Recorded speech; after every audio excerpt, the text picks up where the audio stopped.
Hey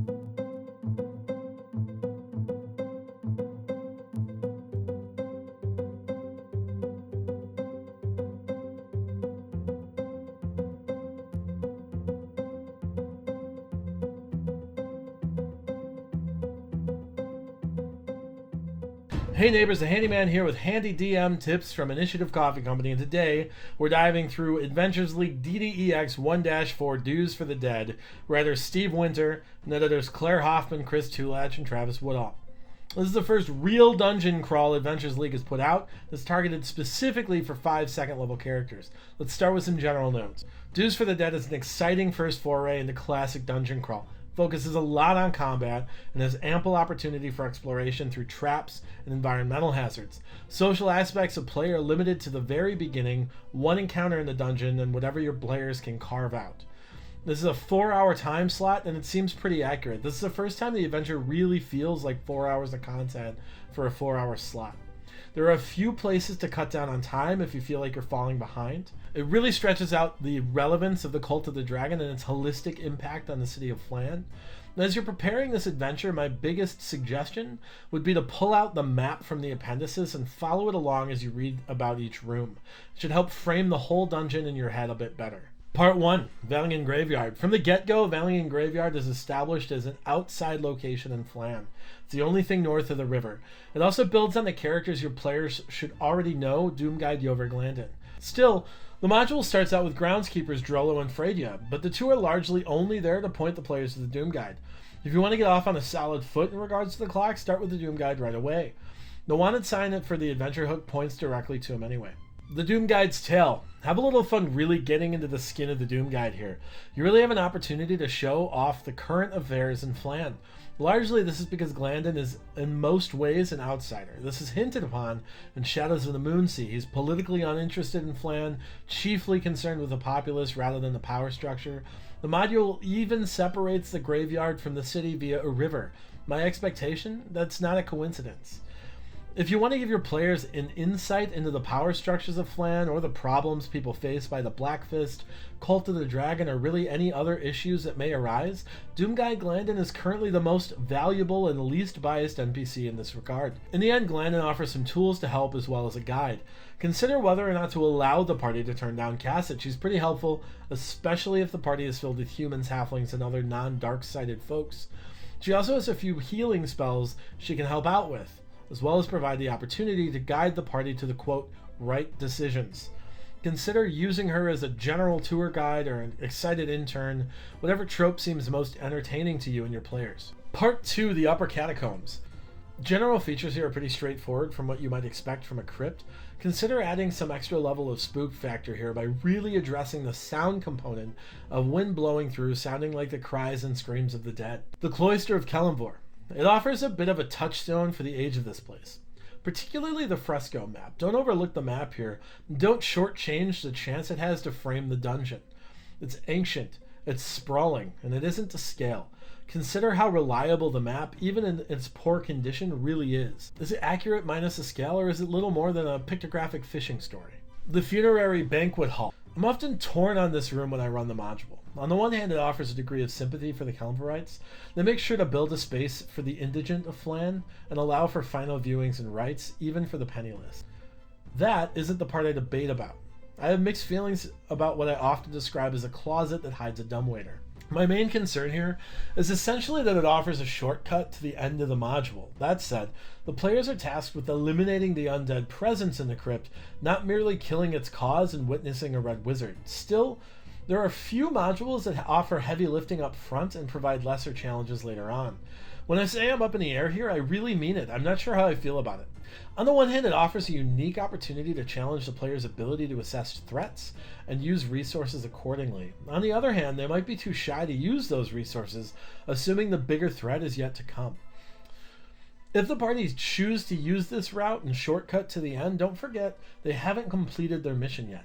They still have to clear out the undead. Families of Flan. Of course, it is possible that an elevator to an unknown might scare off players as they search for a more defensible path.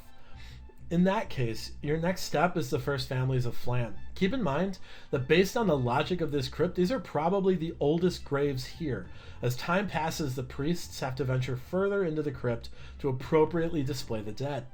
This is the main reason for the elevator, to avoid parading bodies through elaborate tombs and dangerous descents. That said, I'm not sure the module does a great job of explaining the time frame of the burials. It briefly mentions several different types of burials and entombments as to what was in vogue during the period, but ultimately, it seems like the greatest hits album of burial styles. Where are all the other bodies that should have been buried at the time? Surely there were more deaths in early days of Flan than the 10 families represented by the first family tombs. Also, there isn't any description of these families in any real meaningful way. You can gloss over this, or you can take it as an opportunity to develop a richer story for the city. Additionally, there's a lot of information related to Flan on the Forgotten Realms wiki. I know it seems a bit like homework on top of homework, but it's pretty interesting. Maybe we'll do another video on that later. For a group of priests that make it their business to know about death rites, it seems a bit odd that Kellenverites don't know about the ceremonies here in the Bone Pit.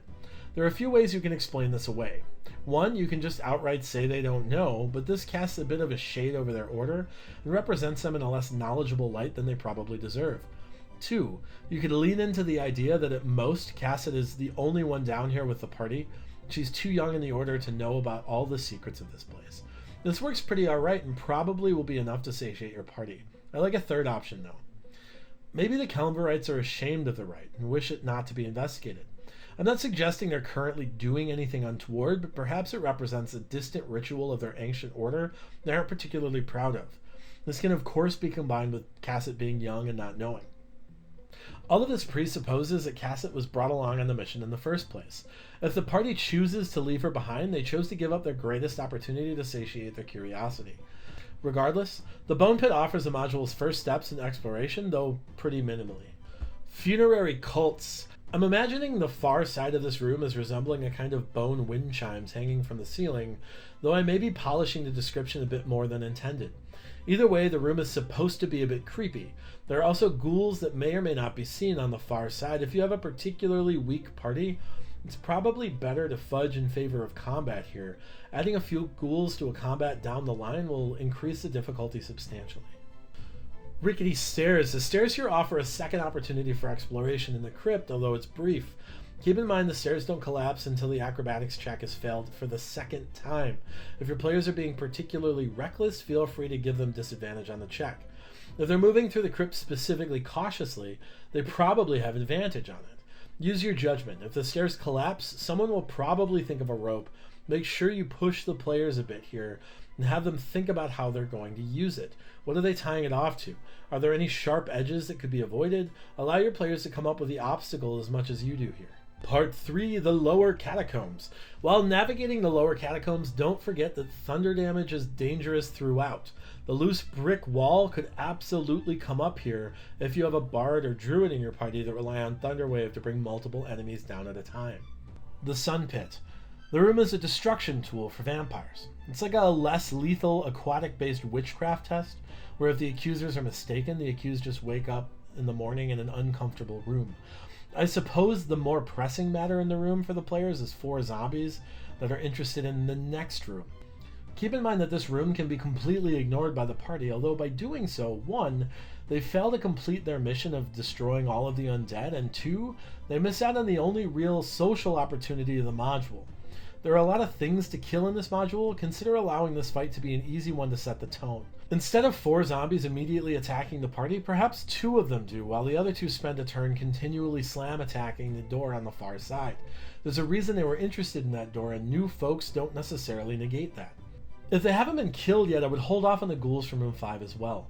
They can be used to better effect later on, and in all, zombies at tier 1 can be a real pain because of their undead fortitude. It may take a good deal of time to kill them, especially if the party lacks a paladin or cleric. Crematory and niches. The next offers a social encounter with a few members of the local thieves guild, the Welcomers. These are different members of the same guild the party may have encountered in 1-1 Defiance and Flan. They were trapped in a room by the zombies and resigned themselves to die until the party discovered them. They are clearly trying to rob the tomb, though from what particular part remains to be seen. All the same, if Cassit is around, it should be clear that she is unhappy about the notion of them escaping with any loot. To make matters worse, one of them is too drunk to be of much use. The party can choose one of a few options here if they brought a guide. 1. Convince them to return the goods and turn themselves in. 2. Convince them to return the goods and then help them escape. 3. Convince Cassit to look the other way and help them steal the goods and escape. 4. Deal with the ire of the Kellenvarites for failing to convince Cassit and helping the welcomers escape with their loot. It's possible the party think they may have dodged a bullet by leaving the guide behind. If this is the case, remember that only 2 of the bandits are capable of getting out of the crypt and aren't altogether interested with helping their associate. If one of the welcomers is left behind to sober up and the others escape with loot, the abandoned is just as capable of reporting the theft and the party's complicity to the Doom Guide. Either way, this is largely the opportunity for socially focused characters to flex their muscles, so don't overlook it. If you don't have any RP-focused players at your table, give it a few moments of energy, see if you can proselytize the good word of social encounters, and then move on. The obelisk, in my opinion, is a bit underdeveloped. There isn't much to it, even less if there aren't any characters that read Celestial. It's specifically described as not very interesting, and even the module hand waves this point of interest. I would probably just skip it being there altogether. Even if you include it, your players should probably just skip it pretty quickly, unless you do some extra homework to give it some juice. The skeletal ceiling. This is where your party can really start to figure some things out if they're paying attention. There are animated skeletons that are still stuck to the ceiling. Someone had to animate them, and that someone is probably nearby because they have to reassert control daily. This might be metagame information, or you might have a spellcaster with a reasonable arcana check that knows academically about spells even if they aren't powerful enough to cast them yet. Either way, 5 skeletons surprise the party. To make matters worse for the party, this room is generally the one where I use the quote opportune time to sick the ghouls from Area 5 on the party as well. If you have casters and support characters, or cowardly barbarians and fighters that always hide in back, there's nothing like a couple of ghouls to inspire an adjustment in their plan. Still, even with the paralyzing adjustments, this encounter might not take very long. This is the main room to remember about the effects of Thunderwave on the lower level of the crypt. The Tomb of Sidrere. This tomb is some troll shenanigans. I don't mean like monster troll, I mean like writers messing with players troll. There's a lot of exploration opportunity in this room. The party should be cautious about stealing from the catacombs, but if they're foolhardy enough to try, lean into everything they try to do. If they're painstakingly trying to level the balance out, lean in. Quiet your voice a bit. Show them that they're on their way to something. Double check every check they want to make. Make notes of the rolls. When they grab the crown, blast them with lightning anyway. Keep in mind if they've done 1-1, somebody might be vulnerable. This is a related general tip I have for DMing. Ask for random checks that don't have any real meaning. This keeps players on their toes and mitigates a bit of player knowledge from time to time. Have fun with your players. There's something satisfying about being sure your bard is onto a lead, only to find out it was mere misdirection. This also models the idea that a character might be very focused on a clue they think is very important, only to find out they were mistaken. Talking Dead. Talking Dead offers what I would suggest is a mix between social and exploration. I would treat this room as a puzzle with an undefined answer. The bones here can only answer 5 questions and only know information they knew in life. This means you'll likely have to come up with some things on the fly. The bones here are an undefined age, obviously younger than the founding of Flan, but old enough that the fashion of burial has changed dramatically at least twice since current day. All of this means that they have absolutely no idea about the current day, none. I like the idea here of treating the bones like a chorus of Statler and Waldorf Muppets, but honestly that may just be because I identify with them on a very personal level. Crime scenes. This burial style is creepy and somehow strangely satisfying for all parties involved. Victims of heinous crimes are on display here, committing those diabolical acts against the perpetrators in life. These are vengeance dioramas. This feels inspired by something from my anthropology days, but I can't quite put my finger on it. Read the table. Juice up the violence to whatever degree you think is appropriate for it. Keep in mind that if you're running in a public space, you also need to be concerned about those that may overhear. The Necropolis and beyond. This is a very frustrating room. It's frustrating because your players are going to think it's important. If they've come here via the elevator, this is largely where they're let out. It's a very large area with models of Flan underground. It's too hard to tell how far the necropolis stretches down here. It's just an endless opportunity for wandering monsters. It's enough to just give the players the gist of the room and move on. Even if it means breaking immersion a bit, you might want to describe and hand wave the area and assure the players that this isn't their quest for now.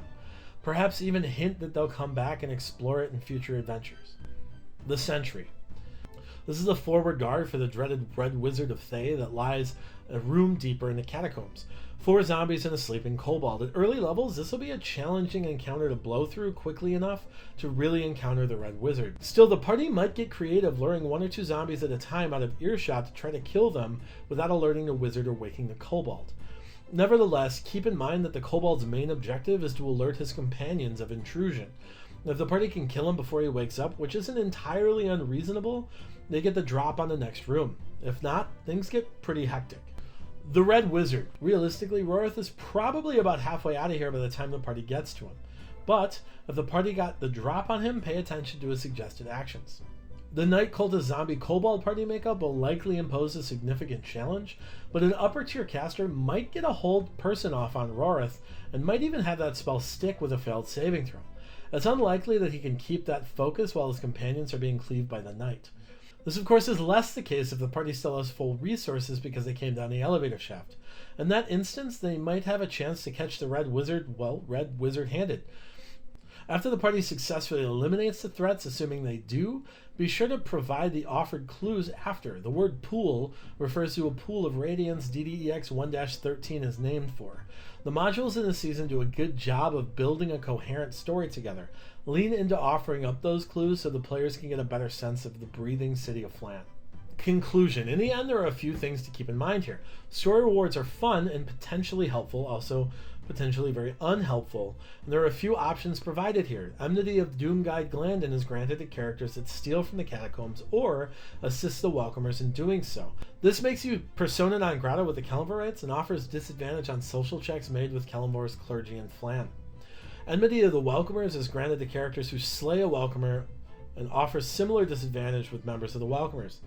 Favor of the Welcomers offers advantage on social checks with Welcomers and Flan, and is granted to characters who assist the Welcomers out of the catacombs and neglect to inform Glandon about their trespass.